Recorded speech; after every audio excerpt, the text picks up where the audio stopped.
cas d'une liste vide, si ma liste est vide, ça veut dire quoi? Ça veut dire que elle ne pointe sur aucun élément. Donc, elle est égale à nul. Et je veux la même chose, je veux insérer cet élément. Après avoir déclaré un pointeur qui va recevoir le résultat ou le retour de la fonction malloc lors de la recherche d'un nouvel élément ou d'un espace mémoire pour le nouvel enregistrement, la même chose, on remplit la valeur et on va essayer d'effectuer ou là de réaliser les liens.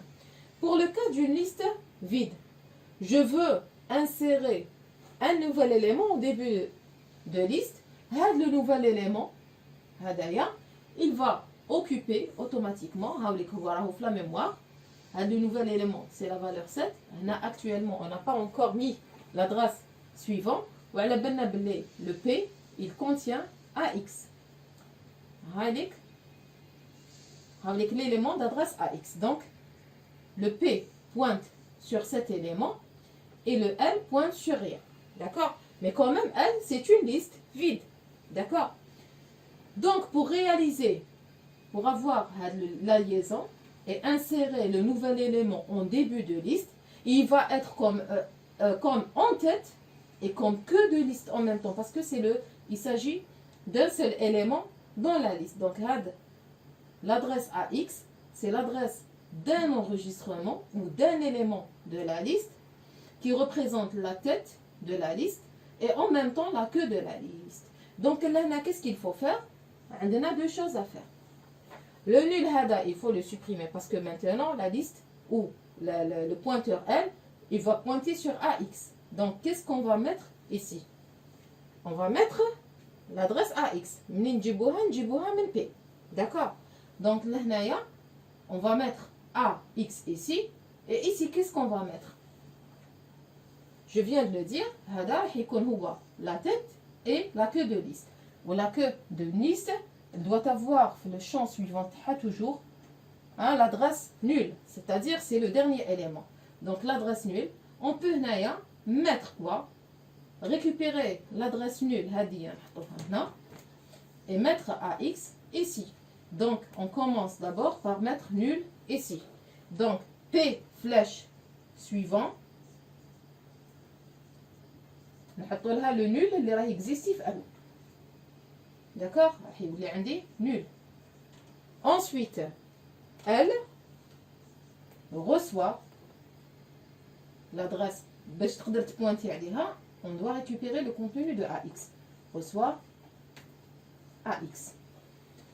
D'accord? Donc, on voit très bien que, pardon, c'est pas AX mais c'est P.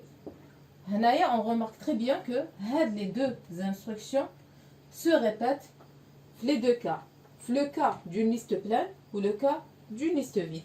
Donc, ce n'est pas la peine à l'intérieur de la fonction de faire un if, c'est-à-dire ainsi la liste est vide ou la liste est pleine. Donc, il s'agit des mêmes étapes et des mêmes instructions qui se répètent dans les deux cas.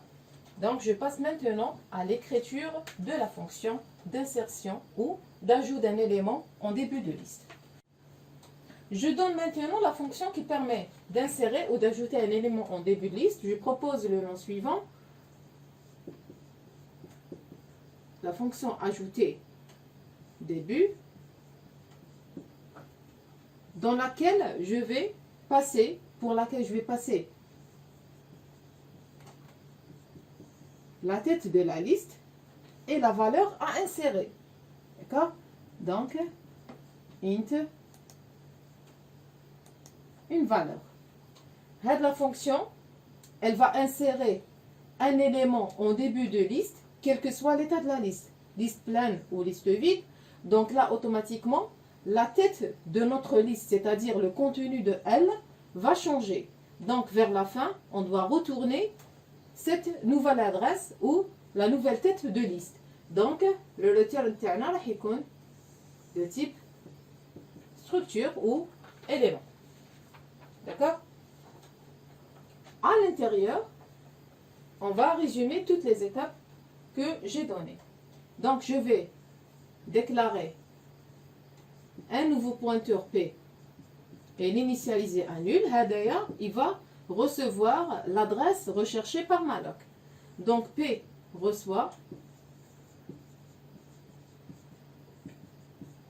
le résultat de la recherche ou d'allocation dynamique par la fonction malloc en lui précisant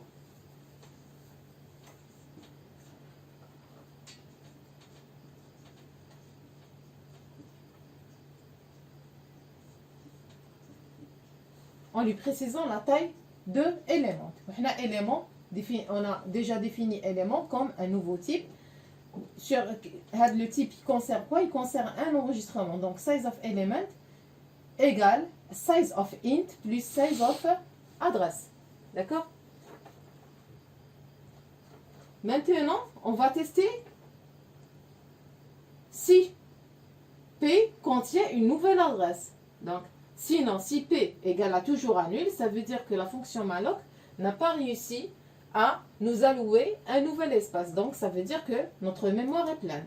Donc, if P égale à toujours nul, c'est-à-dire la valeur terminale n'a pas changé. Ça veut dire quoi? Ça veut dire qu'il n'y a pas suffisamment d'espace pour qu'on puisse créer notre nouvel élément dont la valeur ou la partie information est égale à val. Donc là, on va exit, ça veut dire on va quitter tout le programme avec une valeur moins 1, ça veut dire avec une échec. Else, sinon, le else, c'est le contraire de P est différent de nul. Pour que P soit différent de nul, ça veut dire que la fonction malloc a pu retourner une nouvelle adresse, l'adresse c'est le nouvel élément. Donc P. Donc else, qu'est-ce qu'on va faire? Le P maintenant, il contient l'adresse AX. D'accord? Donc qu'est-ce qu'on va faire? P flèche val. On va remplir le champ val par la valeur proposée par le main. Et on va mettre à jour les liens. P flèche suivant reçoit L. D'accord? C'est-à-dire l'ancienne valeur de L. Là, c'est l'étape où le nouvel enregistrement pointe sur l'ancienne tête. Et après, L reçoit P.